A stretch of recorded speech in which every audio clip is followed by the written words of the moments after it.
Hello,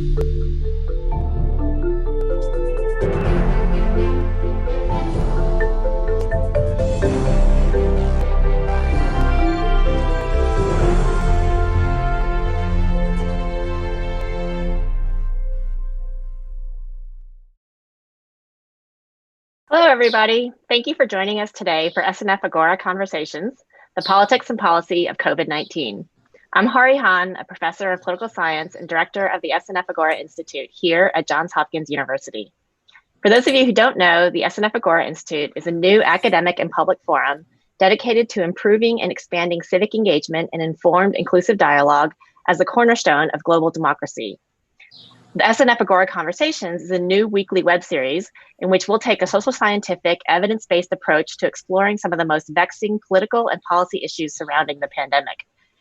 Today's topic is listening to rural and urban voices. And I'm delighted to have with me today two fantastic guests. We have Catherine Kramer, who is the Natalie C. Holton Chair of Letters and Sciences and a professor in the Department of Political Science at the University of Wisconsin-Madison. Also joining us is Deb Roy, who is a professor of media arts and sciences at MIT, where he directs the Laboratory for Social Machines and is the executive director of the MIT Media Lab. Thank you both for joining us today. Today, the three of us are going to start by spending about 30 minutes talking about what it looks like to authentically listen to and hear the divergent lived experiences that Americans of all kinds have had during the coronavirus pandemic. We know, for example, that people in small towns have had a very different experience than those living in big cities. How so, and why does that matter? And then we're going to open it up for your questions. Please keep in mind that anytime throughout this conversation, you can submit your questions through the dialog box, which is either to the right of your video or just below it, depending on the device that you're using. So Kathy and Deb, I want to turn to you now to sort of start our conversation. And I'm conscious of the fact that even though we couldn't have known this when we scheduled this conversation, it feels like a conversation about listening is ever more important in this moment that we're facing right now. As we see a lot of the urban unrest kind of rising up around in different cities across the United States, I'm sort of conscious of the idea that Martin Luther King famously wrote that a riot is the language of the unheard. And the project that you all are doing is really about helping us hear voices that are not normally heard in our public conversation. And particularly as we're seeing the kind of patchwork pandemic unfold around the country, it seems like that work is just really ever more important. And so I'd love to start just by talking first about the partnership that you all have created and what the genesis of that partnership was that that brought you all together. So Kathy, maybe I'll start just by asking you, kind of what brought you into this work that you all are doing together. Sure. So I studied public opinion, and when I met Deb, I had just recently published a book called The Politics of Resentment, which was a book I wrote after inviting myself into conversations in communities across Wisconsin. And even though I wasn't looking for it, I ended up hearing a lot of people in rural communities and small communities talking about how they felt unheard and overlooked by policymakers and other people. And so my work had been focusing on listening to people and just as much as possible going to people, meeting with them in the places that they normally talk with people in their lives and hearing the way they understand the world. And just by chance, I was fortunate enough to meet Deb, and we quickly connected over shared concerns. And I'll toss it over to him to talk about what he and his lab had been up to at that point. Yeah, Deb, I'd love to hear if you could just talk about how, sort of what brought you into this and how it builds on some of your previous work. And you could describe your lab for our audience, that would be great. Sure. So the Lab for Social Machines, we've been over the years developing technologies primarily to analyze flows of communication, whether it's rich flows between in small groups or at scale, in particular using social media as a source of data for listening, and developing kind of machine learning powered technologies to help listen and uncover patterns. And we then also apply that to designing sort of communication interventions, networks to help communicate in new ways and learn in new ways. So when I met Kathy, it was a few months after the 2016 presidential election, where we had applied some of our technologies to tune in to social media, Twitter in particular, to try to complement surveys and focus groups and have a kind of bottoms-up way to track conversations. And I'll just summarize by saying we learned about a lot of the limitations of it doesn't matter if you have access to billions of tweets or Facebook posts or what have you, that there's a kind of nuance and perspective that you just won't find there. That was sort of a conclusion we came to in our own work, and that's when I was lucky to meet Kathy, and I saw in her work something radically different that could, I think, illuminate things that we were not seeing through our methods. But the technology and the approach of using various automated methods to help scale and uncover patterns. The conversation that began with Kathy is how might we connect between the two things we're doing and create something new. So I just want to pick up on one thing, Deb, that you said and just kind of probe it a little bit further, which is, and Kathy, maybe I'll ask you to kind of respond to this because I know you've written so eloquently about this. So in the kind of work that you all are doing and the kind of conversations, Kathy, that you described, kind of inviting yourself into, what do you think that you're able to hear, or what do you that we don't get from traditional polling methods or some of the more conventional methods that people are saying? And I also note that you all, this is a partnership that you all really developed, it sounds like, after the 2016 election, and not, it's not focused around the pandemic. And so how does it relate to some of the kind of bigger questions about our public sphere and, sort of what was animating some of the concerns that brought you to using this approach to understanding what we're seeing in our democracy? Sure, I can start by saying what I think it is that we get. One thing is, when you listen to people, the way they explain their views about the challenges that their communities are facing, and just listen to their own stories. I mean, so several things. You get a sense of the way they understand the world and the way they see themselves in that world. So you get just a richness of information about their identities or just who they see themselves as in the world, and then how those things influence how they're making sense of policy and challenges. Mm-hmm. And then when you get their stories, like their own recollections of their own lived experience, it's a kind of underpinning to what we get in public opinion polls that's very important for just seeing the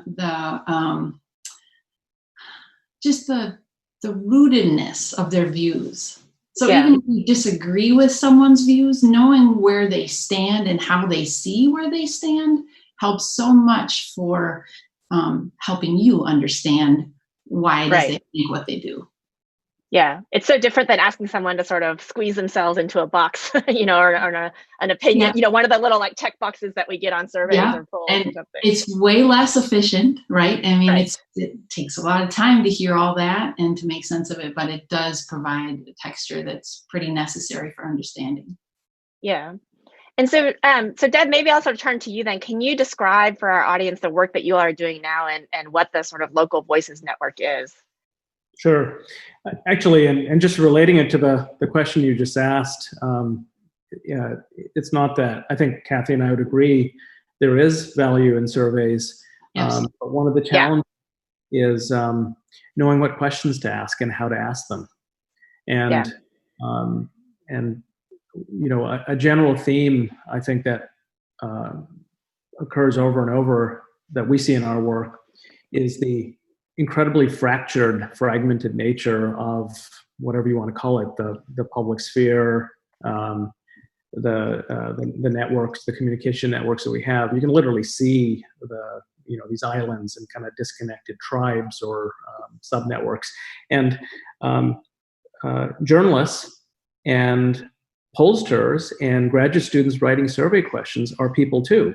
And they were also all trapped in some part of this fragmented landscape. So even the idea that I would know what question to ask and how to pose it to really get at an understanding of the public presupposes that I can transcend these fractured boundaries. And so there's some just kind of intrinsic problems that in knowing what question to ask. So, hence our interest in having the ability to take unstructured data, sort of conversations, chatter, et cetera, and discover the patterns bottom up. I think the Local Voices Network, and actually I'm going to ask Kathy in a second to summarize what it is, but I'll just say what motivated it was it's not enough to say, well, let's not ask the questions, let's let the data speak, or let's let people speak. You also have to then look at kind of the container in which, or the sort of scaffolds within which we are permitted to speak. Right. And I'm saying social media broadly, but whether it's Twitter or Facebook or TikTok, all these different platforms, each have a certain design intent that invites certain voices, promotes certain messages over others. And part of what I think Kathy's work is I think a prime example of is if you create a different sort of context or structure, different people come to the table and you'll hear different perspectives. And so hence the need not just to mine data that we can find available at scale, but also create new containers. So Local Voices Network really was shaped by these concerns and motivations, and thinking about if we have technologies that can help scaffold conversations, capture in-person or sort of conversations like we're now having through Zoom, analyze them, discover patterns across conversations, and share those findings so that others can learn from them, sort of amplify the insights. Those were some of the ideas where we knew the component technologies to some degree exist. You can record speech like this conversation. You can transcribe, you can analyze. So Kathy, do you want to summarize what LVN is?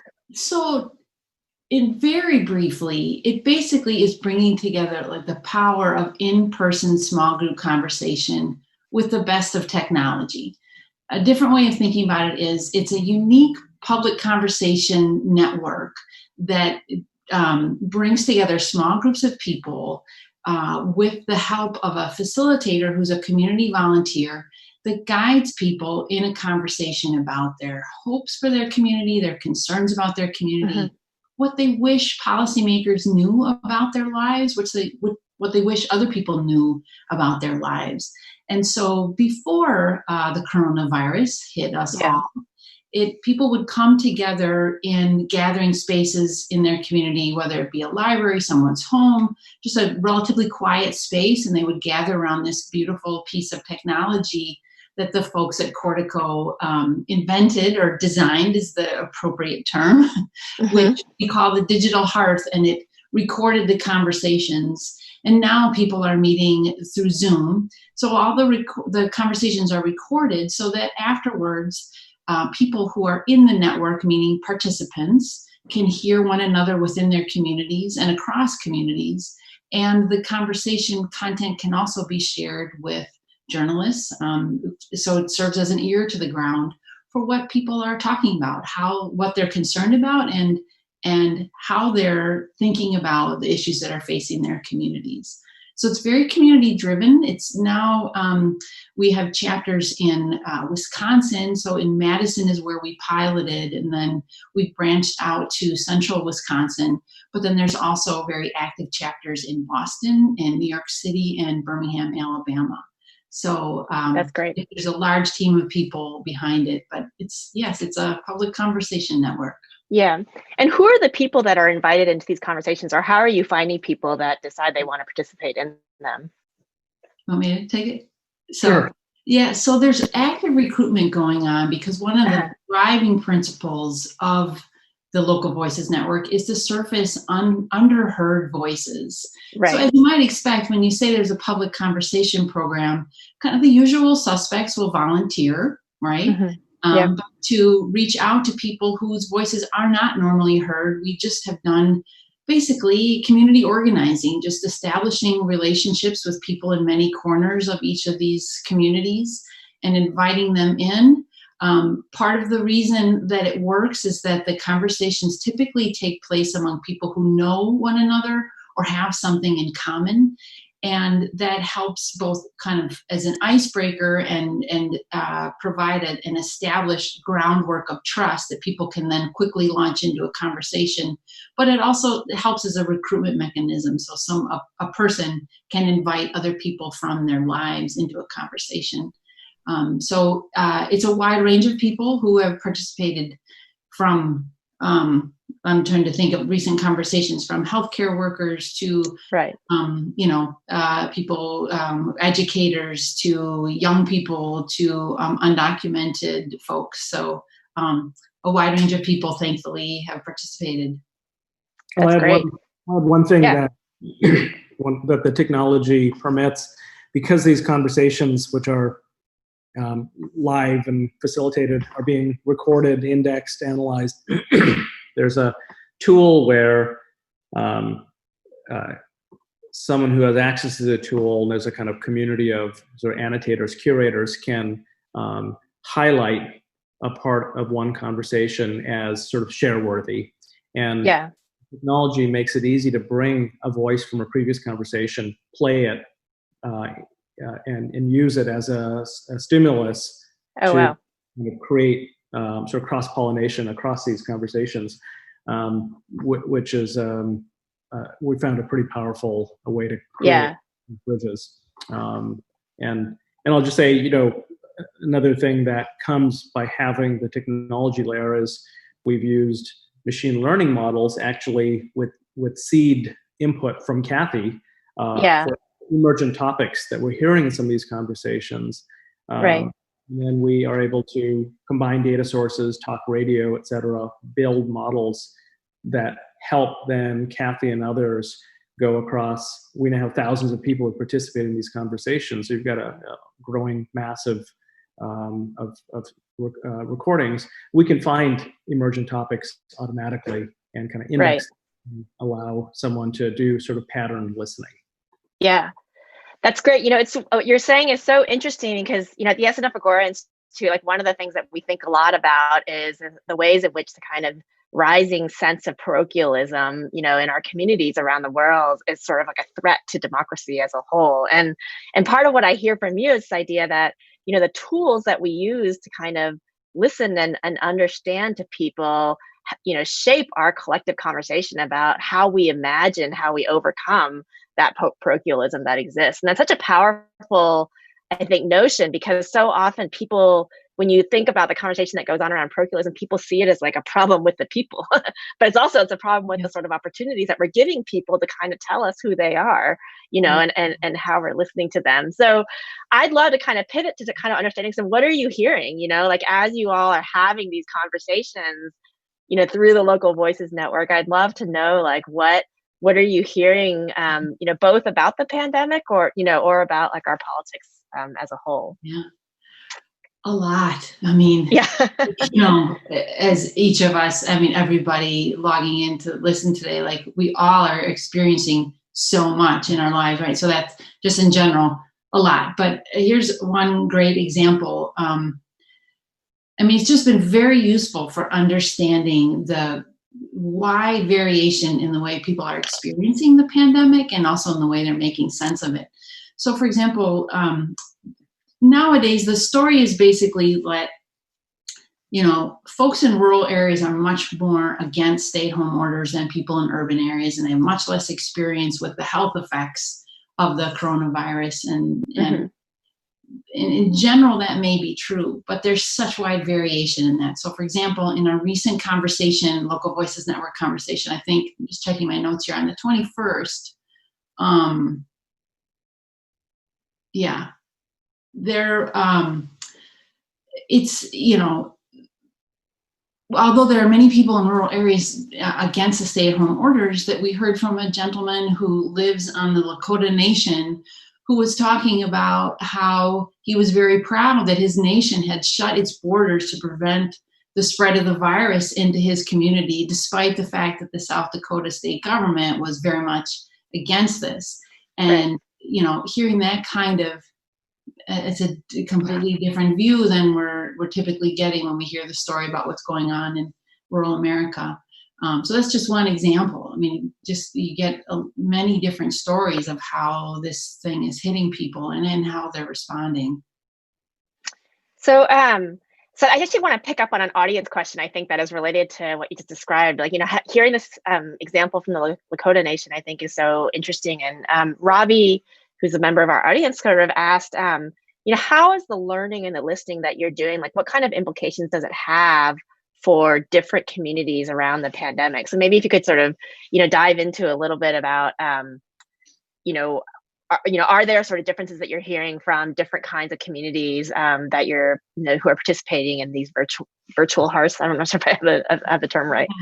So. Well, to answer, I also want to bring up that Deb's lab and Cortico have been ingesting talk radio from across the country for a while now, and that's been a really valuable tool for us too, to listen in to how people are responding.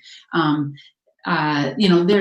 most useful way of listening to talk radio is, aside from the nationally syndicated shows, of which there are many stations have their own several 2 to 3 hours a day of a local call-in show.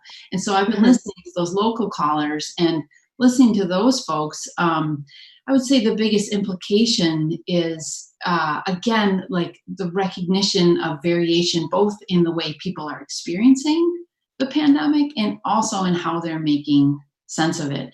And that has implications for policymakers, both in how they shape the policies that are going to carry us forward through this pandemic, but I think also in how they communicate those policies, because in order for people to, for example, wear masks or not, I think that type of policy has to be communicated in a way that resonates with people's experiences and also their sense of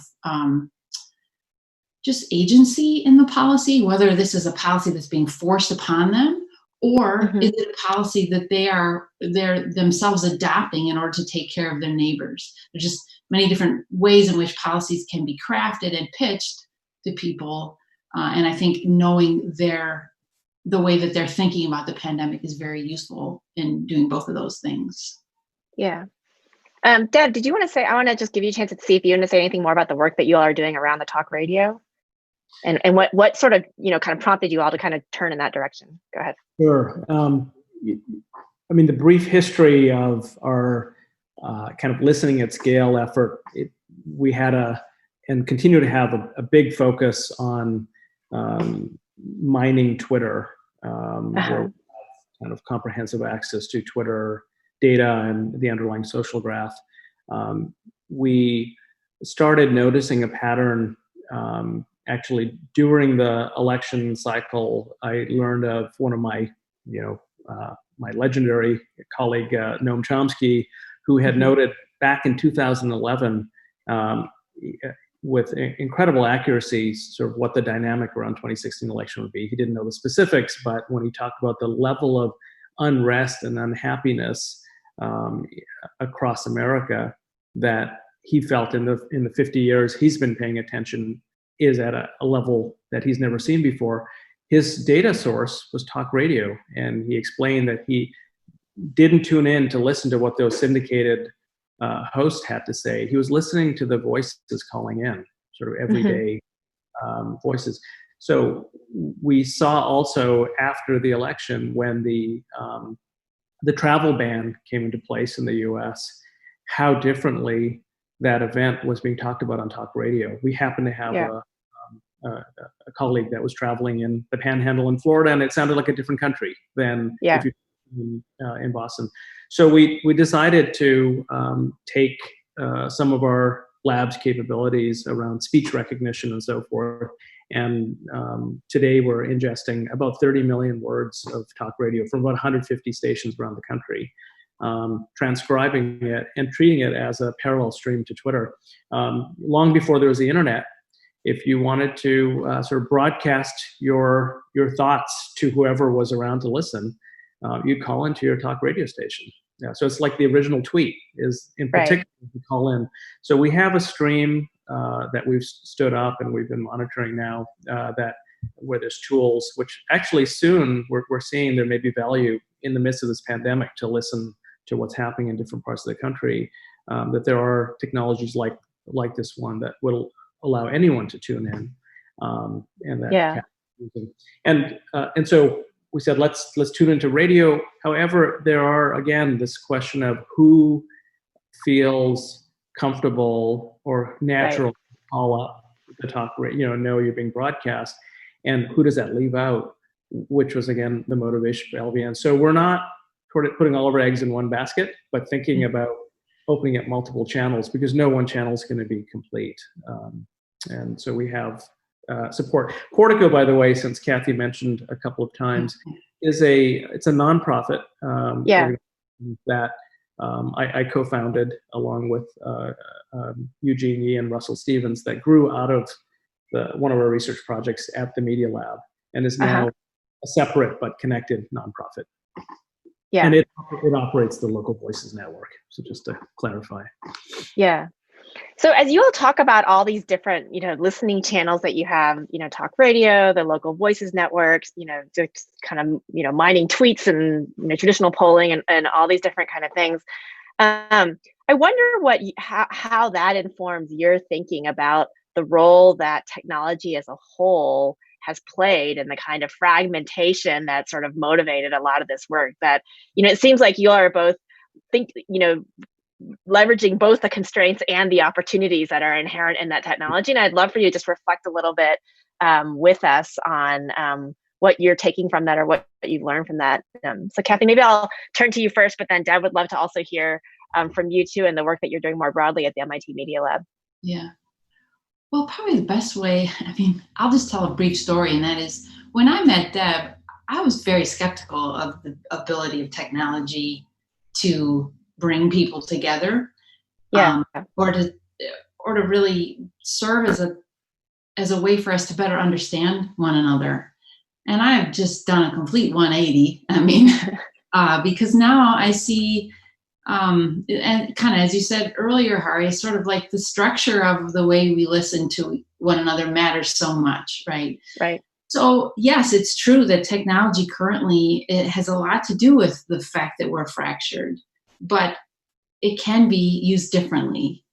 And that with the Local Voices Network in particular, we've seen how you can create technology that actually demands that people come together to have a conversation at a pace that they are not used to, meaning a slow pace in which they reflect, they listen to one another, they respond to one another, and they come away with much deeper understanding, even of their spouses, than they went into the conversation with. Yeah. So it's very possible the capabilities we have with technology today are amazing. And there are many ways in which we can be using it for public good as opposed to public fracturing. Yeah. That's so consonant to what we think about a lot, I will say, at the Agora Institute, where we're sort of invested in trying to recreate the modern day Agora, which is where the opportunities that we create for people are so relevant to how they respond. Deb? I have a lot to say, so I'm thinking of how to summarize. I guess a couple of key points that come to mind. The first is we know that technology is such an important influence and force in shaping everything about human life. And obviously, communication technology, if it's got the power to shape, then it could be relevant here, because we have the public sphere. The patient is sick, and we need to help the public sphere. The fact that there's potential there. We know the power of kind of AI-powered communication networks. Number two, design matters. Design doesn't fully predict how technology will be used, but this idea that technology is neutral and it's all about how we put it to use, I don't think gets it quite right. It's more nuanced. So there's a difference between guns and vaccines. both technological innovations, but that have different biases in terms of their affordances. Third is we're sometimes terrible at predicting the outcome purely of a piece of technology. So pretty much every founder of the internet and internet services thought a more connected world will lead to a more peaceful world. And the idea to create the ultimate cocooning machine or fragmentation machine that lets us just tune into the voices we want to hear and tune out the rest, I don't think occurred to a lot of the sort of idealistic founders. But when you look at all the experiments, you could treat each social media service, each communication technology as a kind of natural experiment. There's a big difference between LinkedIn and Facebook in terms of how they're used. So I think design matters, and it's not just the design of the technology, but it's the initial conditions of a network which involves people. And what's for, who's invited in, how are the initial use cases, and it's not that those initial conditions predict linearly where things will end up when you add a few 100 million people and let the dynamics emerge. And yet initial conditions matter. So when I think about what we're trying to do together with Local Voices Network, I'm not pretending or claiming it's going to scale. It is scaling slowly, right? But there's a lot of intentionality, both in the design of the technology, but who we're inviting in and how we're demonstrating kind of pinnacle use cases. And so those give me reason to believe that technology can be leveraged here to repair and revitalize our public sphere and sort of networks through which we communicate and learn. Yeah. I have so many things I want to say that I'm tempted to just dive into this conversation, but I'm also conscious that we actually have an audience out there and I want to bring them into the conversation. So just as a reminder for people who are watching, please, thank you so much for the questions that have already come in. I'll turn to those in just a second. But if you have additional questions, please use the chat box to the right of your screen or below your screen to continue submitting them to us. I'm going to start, Kathy, I think with a question that I want to direct to you. Our audience members want to hear more about your findings. What are you all hearing in the Local Voices Network? And this person in particular sort of said, can you tell us more about your findings? How are rural and urban communities different in where they get information and how they use technology and other ways that they may differ in their beliefs? Yeah. Well, let's see. I can give you one example. Comes a bit from both the Local Voices Network and the listening to talk radio. And that is the different ways in which people are dealing with homeschooling. And in rural areas in particular, we hear a lot about the challenges that people are having with respect to broadband. So I'll give you an example. I took notes here so I could share the specifics with you. Let's see, this is a woman calling into a show out of Kachina Village in Arizona, which is just a little bit southwest of Flagstaff. And the show is the Jeff Orovitz show. And she called in on Thursday, it would have been May 21st. And her name is Cindy. She's calling in from Williams, Arizona. And she said that, her satellite hookup, or her internet was a satellite hookup and metered, so really expensive. And the only affordable time for her daughter to do homework was basically the middle of the night. And so instead, they were driving to the school to pick up the homework, but it was quite a drive. It sounded like, I don't remember exactly, it was like a 45-minute drive one way. And the school wouldn't take the homework back to be graded because they were afraid of transmitting the virus back to school staff. And so the parent was just like, well, what's the point? I mean, she said, what's the point? And then she said, if school is online only in the fall, I'm going to be in a world of hurt. And so that's just one example of an experience that is kind of specific to a rural area. It's not that parents in urban areas aren't struggling with homeschooling, but it's related to technology in a way that just might not be obvious if you don't have a chance to hear those stories. So that's the kind of thing that we're hearing where someone's saying like, ouch, this is really hard. This is really hard because of my specific experience. Yeah. And do you think there are any patterns that you're finding in terms of how rural and urban communities, like where they turn to for information? Or I don't know if that's something that's come up at all. Yeah. I don't know if I have if I can if I have a great conclusion to share. Honestly, the pattern that keeps coming up even before the pandemic is people have their specific news sources and the news sources that they trust, and you can kind of guess what they are depending on whether someone is more conservative or liberal leaning. But a really important source that keeps coming up is each other and the way people talk about the other people in their lives whom they're turning to for information. And that's something that it probably comes out more loud and clear when you have an opportunity to hear people talk about their own lives and their stories of how they're experiencing issues. Yeah. So I think the next question, Deb, I'll sort of direct to you, which is sort of a question about the implications of some of your work for places outside the United States. And the questioner asked whether or not you all could envision the kind of tools that you're describing being used in developing countries where people are, more phone-based, as a way of kind of bridging the gap between rural communities and more urban areas and or kind of decision makers at the elite level.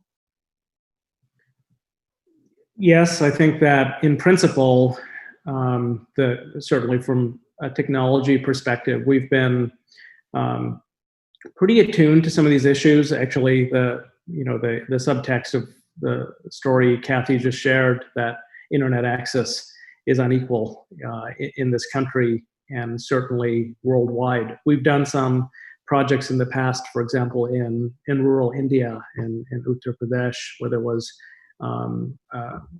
close to zero access to data in the villages where we piloted work. So thinking about approaches where if there isn't good sort of data or technology infrastructure, you can adapt the methods. Actually, with Zoom calls, if you don't have the bandwidth, it's a design decision to say either everyone's video on or everyone's video off. And we may prefer video on, but we're not going to allow mixed. And then everything that we're doing in analyzing the conversation relies purely on the audio. And so you can actually have, you can leverage the technology even if you are just calling in.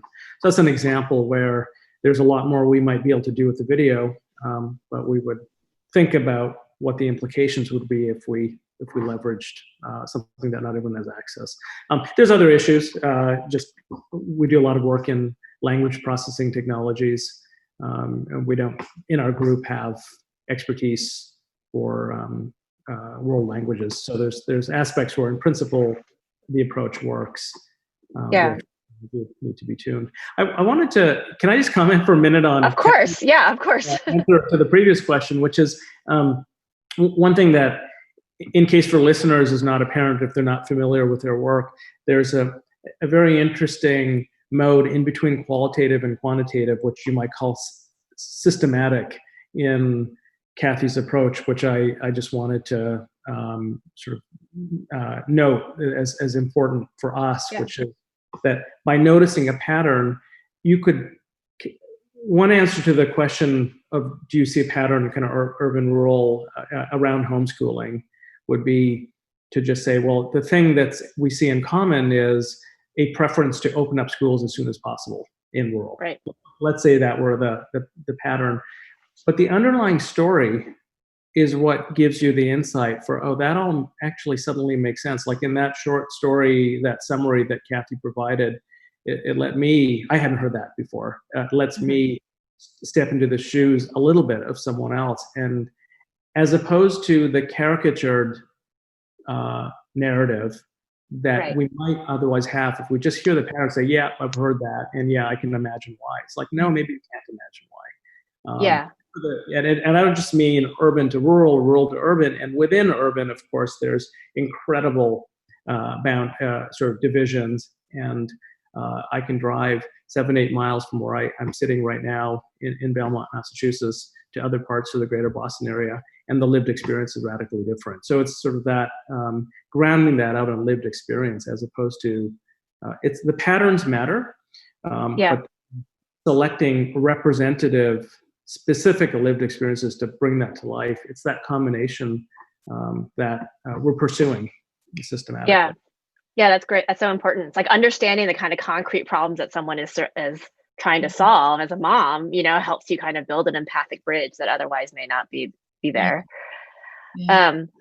So I think we have time for a couple more questions. Kathy, I think I'll sort of send another one your way, which I think people are just so eager to learn more about what you're finding. And so we had a questioner who came in and asked whether or not you've detected class or racial differences in some of the patterns that you're seeing. Yes. I think it was a good opportunity, like good example to show.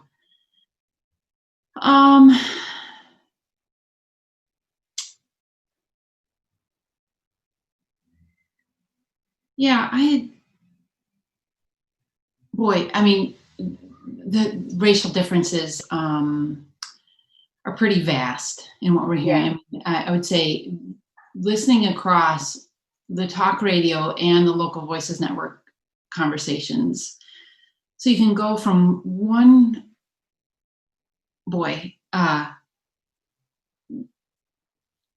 so it's just so vast. Right, it's so complex, right? And part of what you're diving into is the complexity itself. Right. So I'll just give you like 3 tastes of different things that we've heard. So for example, there is a community, so Duluth, Minnesota, Superior, Wisconsin, it's like on the border of Minnesota and Wisconsin, pretty far north. And there's a radio station there that is a daily show called Sound Off. Brad Bennett is the host.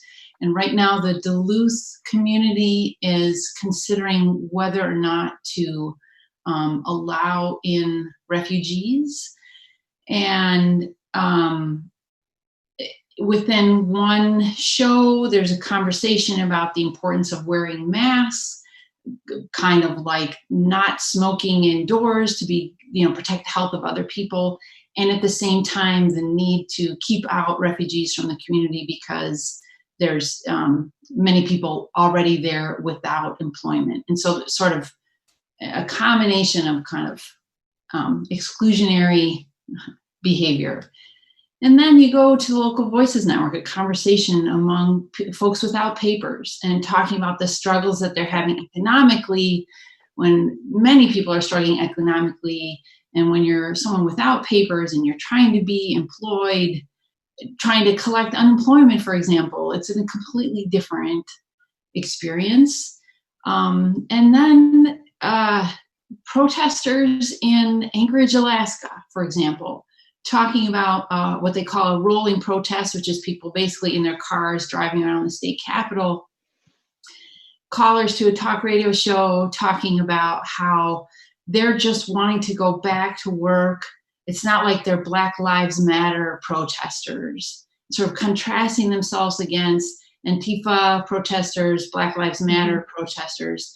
And sort of there's a racial component there that, again, I'm a little struggling to make sense of it in the moment, but the experiences and the experiences of people of different racial backgrounds are, like night and day. They're just very different. And we just, that's probably a very obvious thing to say this week in this country, but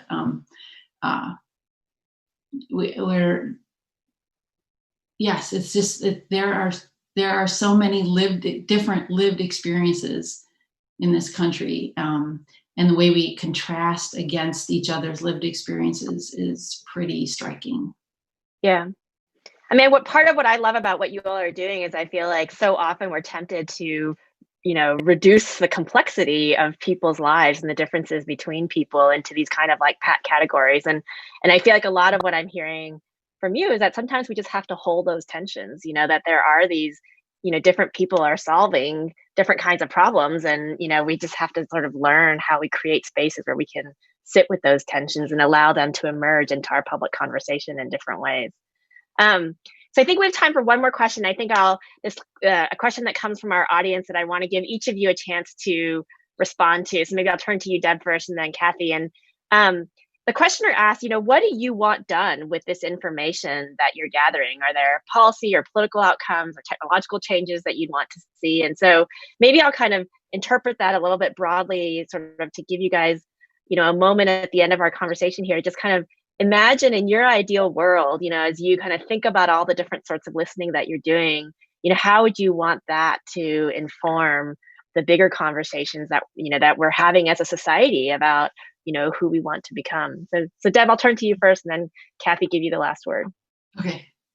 Well, I might give a more specific answer than the questioner was asking, but and I would have given a more general answer pre-pandemic than in the midst of one, which is over the last couple of months, we've been doing a lot of thinking and increasingly shifting into action around taking our capabilities for social listening and also media analytics, essentially being able to track at a relatively fine granularity, both what are people hearing about the pandemic, in particular around public health, and what are they saying? What's the lived experience? How is it differentially affecting different people in different communities? And combining those to enable various partners to communicate more relevant and reliable information through trusted channels that can help save lives and guide communities through the incredible challenges that lie ahead for this country over the next, let's say, year or two. So that's what I'm hoping a lot of this can, in the next couple of years, be channeled. So we're actually mounting a pretty concerted effort, bringing in various collaborators into that picture. We obviously can't make a dent alone, but we think that these capabilities could be channeled. So there's going to be more coming out soon about that. That's really exciting. Yeah, that's great. And Kathy? I would say the thing that drives my participation in all of this is just a hope that if people have the opportunity to listen to one another and understand the way they're experiencing challenges and understanding those things, that they have the ability to see each other as human beings. Because I think in democracy, I mean, at a minimum, we have to be able to see each other as human beings, because we are making decisions about each other's lives. And there's far too little of that going on. We just don't, it's not that we don't understand one another, it's just we don't actually see the humanity in each other. Yeah. Well, I couldn't agree more. And it's a great way to, a great note on which I think to end our conversation. And so Kathy and Deb, I just want to thank you all for being with us today, for sharing your work with us. And then also thank our audience for watching and sending in your great questions. We hope that you'll join us again next Friday when we'll be discussing the way the pandemic has affected transatlantic relationships. Eric Jones, the director of the European and Eurasian Studies at Johns Hopkins SAIS Europe, will be your moderator. So I'll look forward to seeing you all in future weeks. Finally, I also want to mention that a recording of today's webcast will be available on our website at snfagora.jhu.edu, and we hope to see you again next week. So thank you.